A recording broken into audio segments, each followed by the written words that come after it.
প্রিয় শিক্ষার্থীরা, তোমরা সবাই কেমন আছো? আশা করি ভালো আছো।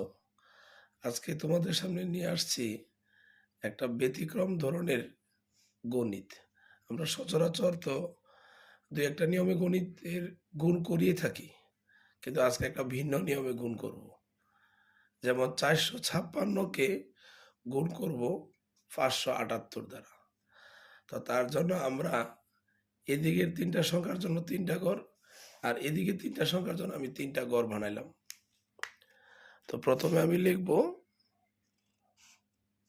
4, 5, 6 গুণ লিখব 5, 7, 8।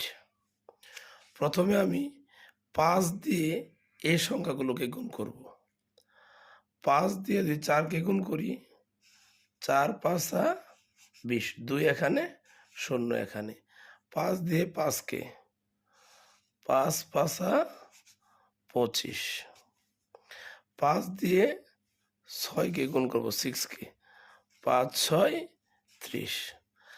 আবার এই 7 দিয়ে গুণ করব এই 3টা সংখ্যাকে, 4 7 28,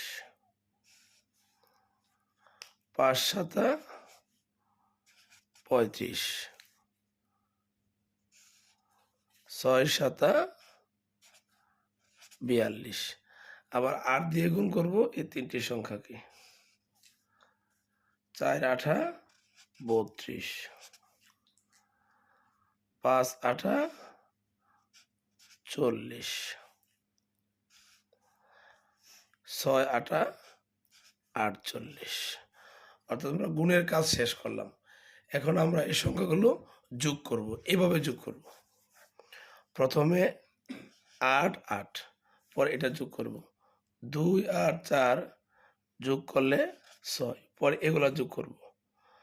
2 আর 4 6, 6 আর 5 11, 11 আর 4 15 আর 5, হাতে আছে 1, 1 আর 3 4, 4 8 12, 12 আর 3 15, 15 আর 5 20, 20 আর 3 23, হাতে আছে 2, 2 2 4, 4 2 6, আর এখানে 2। অর্থাৎ আমরা এই সংখ্যাটা দিয়ে এই সংখ্যাটাকে গুণ করলে গুণফল হবে 263,